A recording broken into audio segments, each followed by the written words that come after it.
Good afternoon. Today is Wednesday, May the 31st. We are into the last trading day of the month of May. And to keep it updated, we have just received news overnight that as far as the U.S. debt negotiation goes, although the White House and the House of Representatives has a tentative agreement. It has met with some opposition. There were reports that at least 25 members of the Republican Party do not want to vote, do not want to agree to vote on this bill. That means to say that if there is a case, there is a risk that this bill may not be able to pass through the House of Representatives, which in turn will delay or maybe stop the bill from processing progressing to the Senate for voting.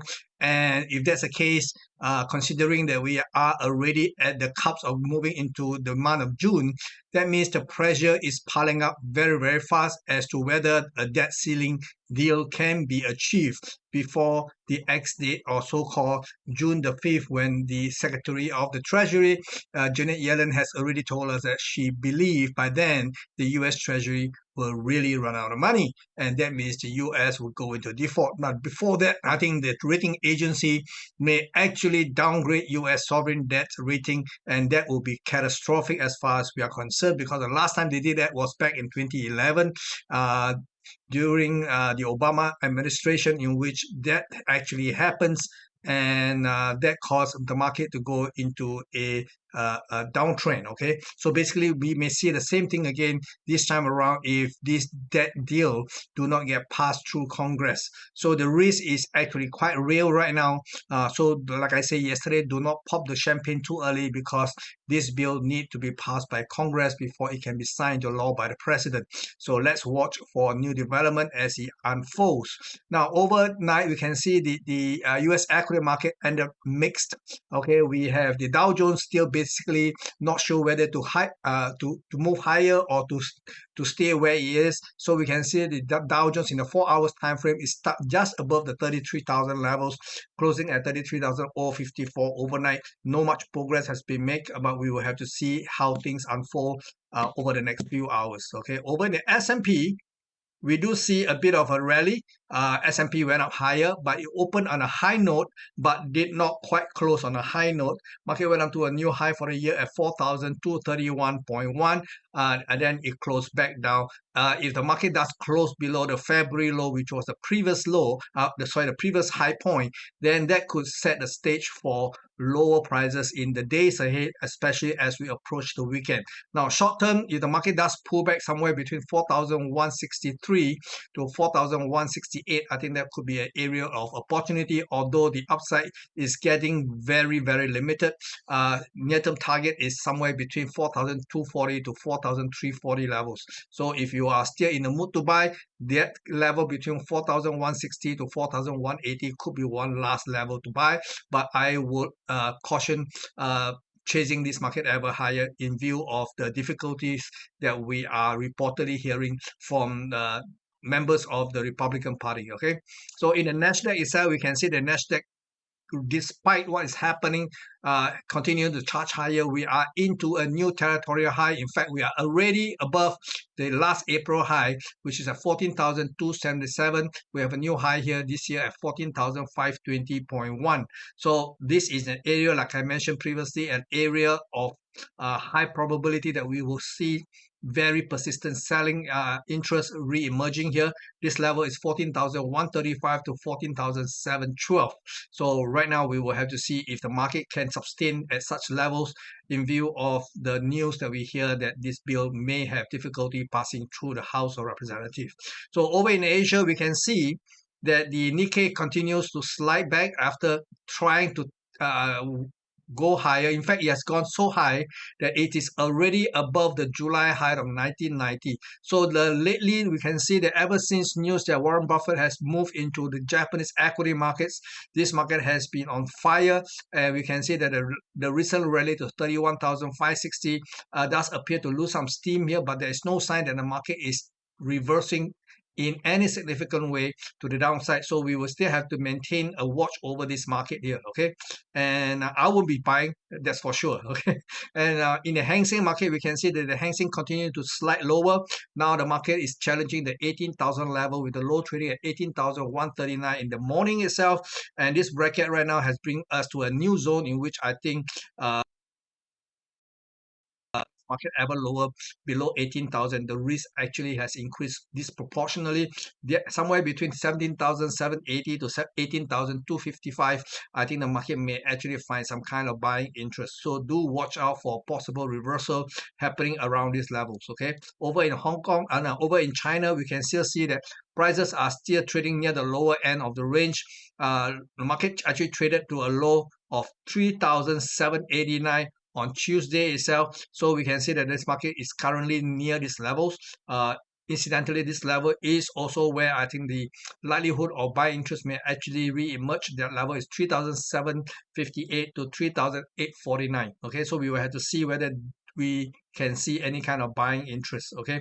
But for all intended purposes, this market has actually turned bearish. So do watch out if you are buying, because the buying interest has is no longer been justified except for a technical rebound, okay? So do watch out for this. And in energy market, we can see oil prices slide 4% overnight, with the WTI currently trading below $70 per barrel, with a low at $69.25 overnight. Currently, the market is just hovering around these levels. In fact, yesterday night, there was a breach of $69 to $68.99. Now, taken into consideration, this level is actually quite an ideal level to go long. I have already gone long, so let's see whether my idea of a bounce back to challenge the May high at $76.07 will actually play out. Actually, I think there's a very good odds of that happening, but that is only my view, okay? Over in precious metal market, we can see that the gold market actually rebounded. Incidentally, we also saw the dollar actually pull back. So these two needs to work in tandem. When the dollar pulls back, gold prices and precious metal complex as a whole do have a chance to rebound, and we see just that overnight. Market went up to a low 1,932.14 cents in the gold market, rebounding to as high as $1,963.57 overnight. And if we do get a minor pullback somewhere between 1,944 to 1,948, that could be a good level to position a long position for an immediate challenge of the high here at 1,984. So that will be the immediate target, with a possibility the market actually may go even higher towards the 2006 to 2024 dollars. Okay, so that will be the secondary target. Immediate resistance will have to be overcome beyond 1,984. Over in the silver market, there was hardly any rebound.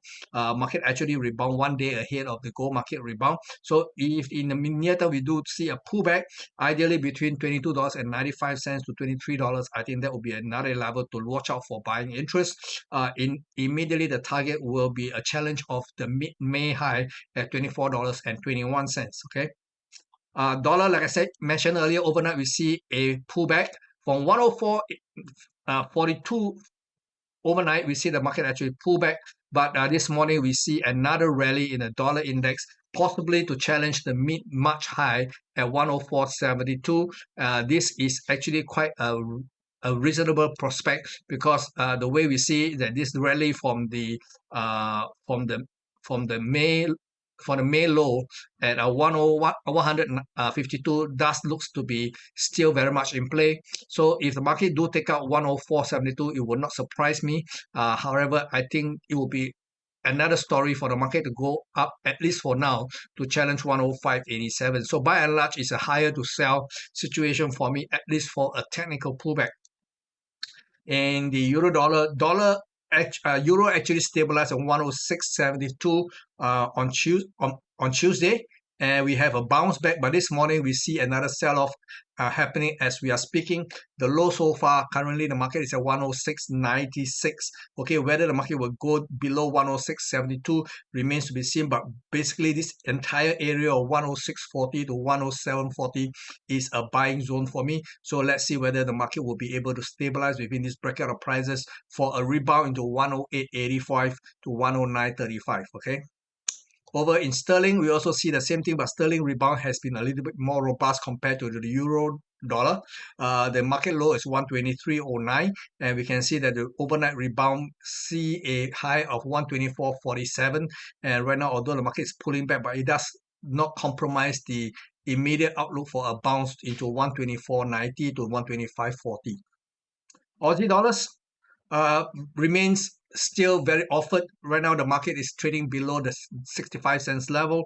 In fact, we have a marginal low this morning at 0.6489, and it looks like it may extend lower without any kind of significant rebound. If we see a slight below this level, right now I have to remove this bracket because it's no longer valid, then the market may go down and challenge the last November low at 0.6385.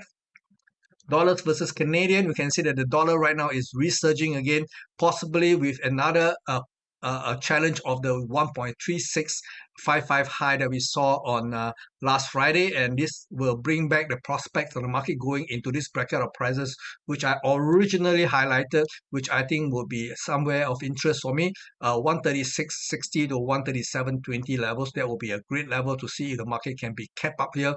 Incidentally, that level is also going to be able to challenge the last month high, which is April high at 136.68. Dollar yen do see a bit of a pullback from 140.93 overnight. We can see that the market did not rebound just like what we saw in dollar Canadian. So dollar yen remains still offered.